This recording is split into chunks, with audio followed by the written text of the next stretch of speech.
Sometimes a relationship is so close and so endearing that the rest of the world cannot help but marvel at it. Not long after Inspire's Megan Beery began her internship, I began to notice that every Monday morning during our video chat, Megan was back home, usually set up with her computer in her family's dining room. A college sophomore who spends a good many weekends at home. I wondered about this until Megan told me about the bond that's nothing short of beautiful between her and her 15-year-old brother. Here's Megan to tell you why she cares so much about young adults with intellectual and developmental disabilities. This is my brother's first day of 8th grade in 2021. Are you excited for your first day of 8th grade? Yeah. Who are you going to see today? Mr. Evans. Mr. Evans? Are you going to do some math, do some writing? Yeah. Sounds good. Many people understand the bittersweet feeling of watching your younger sibling grow up before your very eyes. Suddenly, your tiny counterpart, who used to hang onto every word you said, develops into a complex adult with their own way of looking at the world. Insecurity turns into confidence, bunny slippers turn into dress shoes, and childhood jokes become fond memories. The process is wistful and wonderful at the same time. I've experienced it firsthand over the past couple years, watching my now 15-year-old brother turn from my little sidekick into an almost 6-foot teenager. This process has been accompanied by the typical questions. What happens next? What are the next steps? What is his future? But for my brother, who was diagnosed with autism when he was 3 years old, the answers to these questions aren't easy or clear. Adults and young adults with intellectual and developmental disabilities, also called IDDs, have historically had fewer resources available to them after secondary education. As my brother and countless others approach this cutoff, I want to be able to answer those questions. What happens next? What are the next steps? What are their futures? In this episode of the Ohio State University Inspire podcast, we spoke to vocational coordinators, scholars, faculty at Ohio State, and most importantly, adults with IDDs to answer those fundamental questions. I'm Megan Beery. Robin Chenoweth is our producer. Carol Del Grasso is our audio engineer. Inspire is a production of the College of Education and Human Ecology. A common phenomenon occurs around age 21 for individuals with IDDs. When their K-12 education ends, so do their primary support systems and services. Carly Gilson, Associate Professor of Special Education, describes this phenomenon to her students as the service cliff. I have a picture of a cliff that serves as a visual representation of how many adults and families feel when the school bus stops coming, especially if they have not been part of an active transition planning process that would equip them for what to do. Because unlike special education, where it's a wraparound supports for students who meet eligibility requirements, and even related services such as physical therapy, occupational therapy are all tied into special education. Once a student exits special education, typically around age 21, 22, they are no longer entitled or eligible for those specific supports. In Ohio, the age cutoff is 22. This means that the adult's specific school-based services end when they turn 22. The sudden loss of these supports can feel like a quick plunge downhill on a roller coaster, the kind that leaves a sinking feeling in your stomach. For many students, their last day of high school is the last day that they receive any kind of academic support, the last time that they receive any support socially and an opportunity to work alongside their peers without disabilities. And it's the last time that they feel like they belong in a community. In school, students are surrounded by a support system. This can include teachers, occupational and physical therapists, vocational coordinators, school psychologists, and many other professionals. Larice Joseph, professor and the program chair of school psychology at Ohio State, and affiliated faculty in special education, studies academic interventions and outcomes for students with disabilities. Supporting students in schools involves a team, says Joseph. School psychologists, one of the primary responsibilities is to identify and evaluate students who have suspected disabilities. And so we work really closely with special education teachers and special education directors in the schools. So we conduct a comprehensive evaluation with a team of professionals. We conduct a multidisciplinary, multi-factored evaluation to determine if students have a disability or not. And once they are identified as having a disability, we work with the special education teacher and the student's general education teacher to provide an individualized education program for the students. Would you be able to give an example of something that would go into that individualized plan? We might try to establish some goals for the student and some objectives for meeting those goals for the student. The goals and objectives are tailored to the individual needs of the student. So these goals and objectives could be about academic goals, behavioral goals, social emotional learning goals, and so forth. Would those goals change as the student gets older, like goes through the K through 12 system? Would they look different as they're preparing to graduate? Absolutely. So as students enter into the junior and senior year of high school, we start to look at what we call transition plans for those students. Some students with disabilities will go to college. For example, it may be a community college or it may be a four-year college. Other students with disabilities, they may go into the workplace or setting like the Bureau of Vocational Rehabilitation, BVR, where they will be continued to be provided with assistance in being able to work independently. The transitional period after secondary education is where the service cliff typically occurs. School and community transition staff work to prevent that sudden fall, whether the student is transitioning to employment or higher education. I spoke with vocational coordinators in Columbus to learn more about the school-to-employment connection. I'm Dan Burke. I work for Columbus City Schools at Fort Hays Career Center, and I help students with disabilities matriculate through career technical programs in the health fields and in the art programs. My name is Maria Angel, and I work at Fort Hays Career Center, and I help with our students with disabilities in our community job training programs. And my name is Lynn Esprit. I work for Columbus City Schools as well. I work at the high school level, 9th through 12th grade students, helping them get into programs such as the Career Center, helping them get jobs and work experience, fill out college applications, and I work with students who have IEPs. What does this transition preparation look like from your end?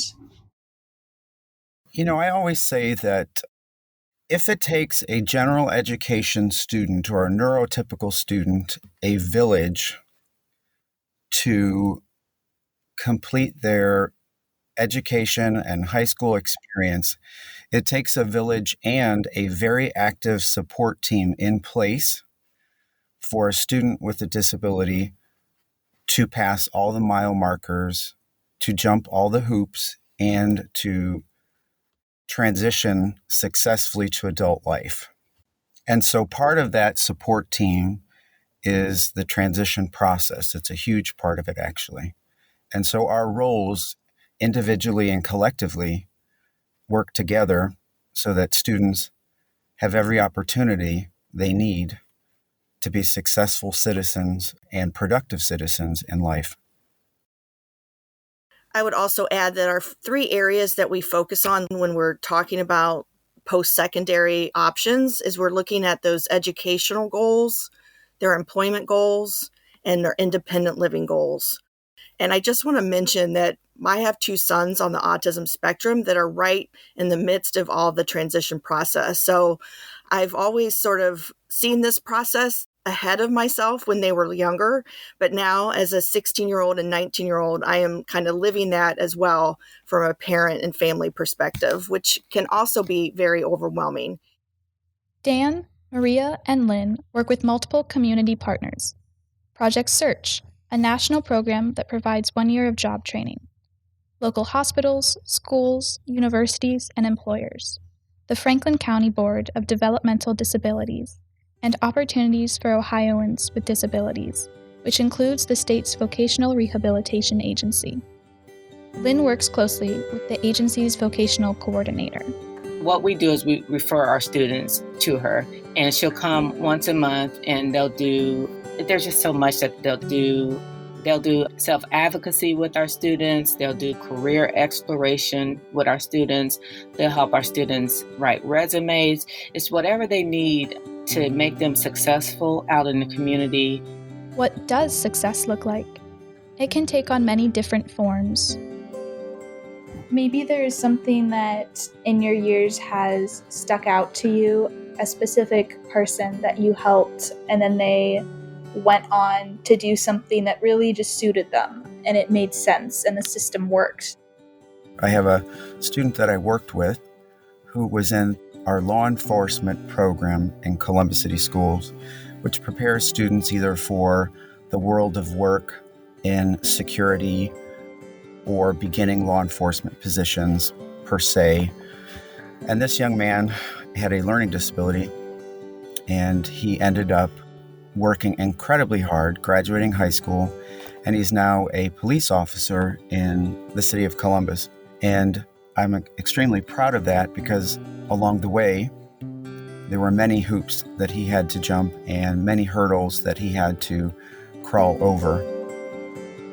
When I am in the community and I run into a student that is working, it makes my heart just soar and like leap out of my chest because it is so gratifying.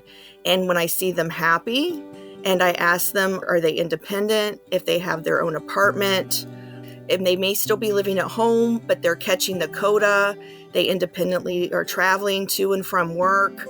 Those kinds of little things to me, they're active members of their community. They have a happy, healthy post-secondary life. And that's what I believe most families and parents and the students themselves want. And I have a student that stands out. He went to one of the Project Search programs, and he took the CODA bus every morning. He was there on time. At the end of the year program, the employers came and they gave him just all the materials that he needed for the new job. And it was just such a nice feeling to see. And he was so happy. And it was just such a good experience for him. And he went from that program directly to a job. About 63% of white adults with disabilities are employed in some way, says Carly Gilson. This number drops to 53% for Latinx adults and 48% for African American adults with disabilities. For many adults, employment is a form of independence or self-determination. Having a job, the benefits of that mean that adults can live independently, they can contribute financially, they can make their own financial decisions, they can get married and have families if that's what they want to do, and contribute to society in however way they want to do that. After high school, as opposed to employment, about 19 to 20% of adults with IDDs are enrolled in inclusive post-secondary education programs. Carly Gilson explains. Inclusive higher education is the opportunity to receive some kind of post-secondary credential. It's not always a degree. It might be a certificate or in some cases an associate's degree, but typically not a bachelor's degree. But students have the opportunity to receive a higher education credential from either a 2-year college or a 4-year university through a program that typically has a separate admissions process and is designed specifically for students with intellectual disabilities. The Transition Options in Post-Secondary Settings, or TOPS program, at the Ohio State Niswonger Center gives adults with IDDs the opportunity to participate in Ohio State's academic and student life. Jessie Green, a recent 3-time graduate of the College of Education and Human Ecology, is the program manager. I spoke to her and Jillian, a student in the TOPS program. I graduated back in May of 2017, and then I went to another program for 2 years, and that was like a work-based program on campus and stuff. And then I've been in with the program since the semester before COVID, but I took a gap year, so I've been here ever since. What has been your favorite part of it so far? I like all the classes and all the social events I try to go to. What are some of the classes that you're taking? Right now I'm taking public speaking and then like sports with a spectator, and then I'm taking like personal finance and like cooking lab and stuff like that too. Do you know what you want to do after the program? Are your classes geared around that? I'm definitely going to work somewhere, but I could have like a job, but I don't really know because I have internships. Oh, cool. Where are you interning, or have you interned already? So I'm basically a volunteer, but hoping it'll be a paid job in a couple years. And it's the outpatient care center in New Albany. And then I like do the cleaning task and then pick up surgical supplies from different departments and then drop them off somewhere.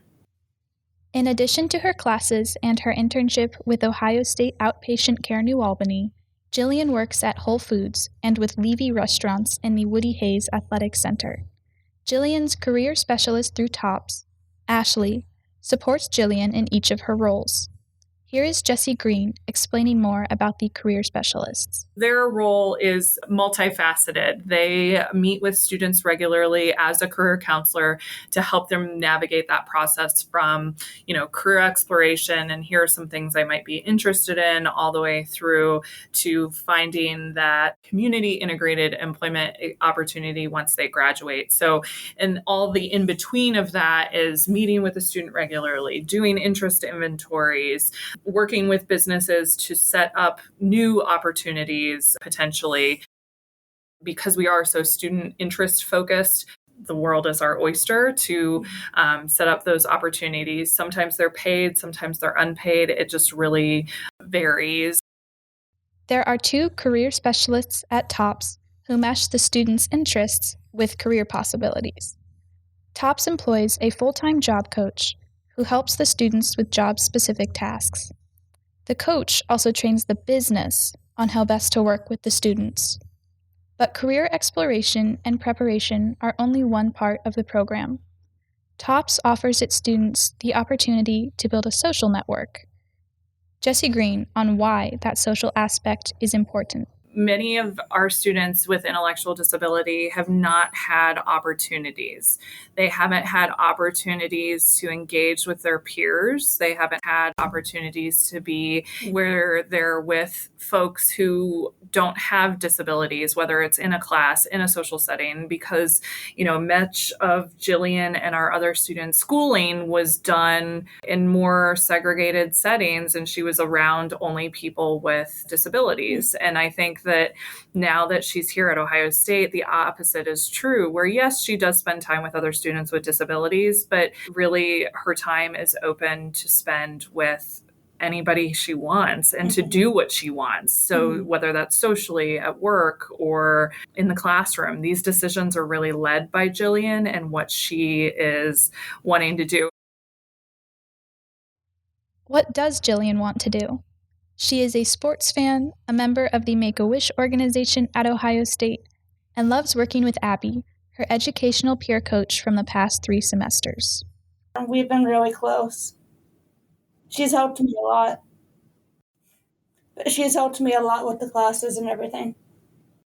While she may not be sure which career path she would like to pursue, Jillian is actively building her future and advocating for herself. What does the culmination of these supports and ideas look like for adults with IDDs? We asked Carly Gilson. When the system works well, it may look like Bud Sugg, whom Carly Gilson met as a doctoral student at Vanderbilt. He went through his schooling mostly in special education, supported settings, and then went to this program, the inclusive post-secondary program at Vanderbilt. And after going into the program, he realized that he had a passion for being a radio announcer. And he actually had such a great voice for radio, that kind of voice that is just the right amount of booming, and everything he says sounds like it's meaningful, and just such a powerful voice that was perfect for radio. And so through the connections that he received at this post-secondary program, he was ultimately connected to a radio station, and is still doing that today, is now an announcer for NASCAR and football games. And he has several jobs, but that's one of them. And I think so much of what that story tells me is that it's not just about the classes that you take in college, but it's about the network that being in college really presents you with. And because he was in this program, he had people, staff members, who were advocating for him, who were directing him to resources in the community. Bud works as a fountain operator at Sonic, making drinks, and as a sports board operator at WAKM Radio in Tennessee. What is a sports board operator? Bud can explain it best himself. Those are the people that play commercials whenever there's a commercial break. That's where I come into play. There'd be a lineup of commercials up on the computer screen, and there would be a sports log too. And what I would do there is I would look at the sports log sheet, and it would show the sequence of commercials that I'm supposed to play. And I would simply just click on whatever commercials is presented right in front of me. Occasionally, Bud steps out from behind the board to in front of the microphone. Sometimes two different events will be going on. There might be, like, say, a racing game and a NASCAR race. It would sometimes end right as another broadcast begins. I would be asked to speak live on the air, and let's take, for example, I'm doing a race and there's, say, another race too. When it's time to do the switcheroo, I'll say something along the lines of, we now take it to live coverage at Indiana Motorland Speedway. That's not an actual name of a racetrack, but that's like a preview of sorts of what I would do when I would be asked to do the switcheroo. Let's pretend that for people with IDDs, time is a bridge stretching over a cliff. My brother, Jillian, and Bud exist on 3 different points in that timeline. On one end are in-school services, school psychologists, vocational coordinators. In the middle, higher education, state vocational rehabilitation agencies, training. On the other side, employment, self-determination, a degree of independence. This bridge is supported by many people and programs, but it relies on one key, overarching principle: inclusivity. It requires institutions and companies to focus on creating a space for adults with IDDs in their organizations. The principle is not limited to business owners or program directors. Carly Gilson. No matter who you are, or whatever your work is, or whatever you do on a daily basis, there is a way to help make the world more inclusive. And that might just be something as simple as having a conversation. If you see someone at the grocery store who has an intellectual disability, talking to them and asking them how their day is and connecting with them in a way that they might not otherwise receive that day. Because those small gestures really do go a long way in helping to change long-standing societal perspectives and to help make the world a bit more inclusive.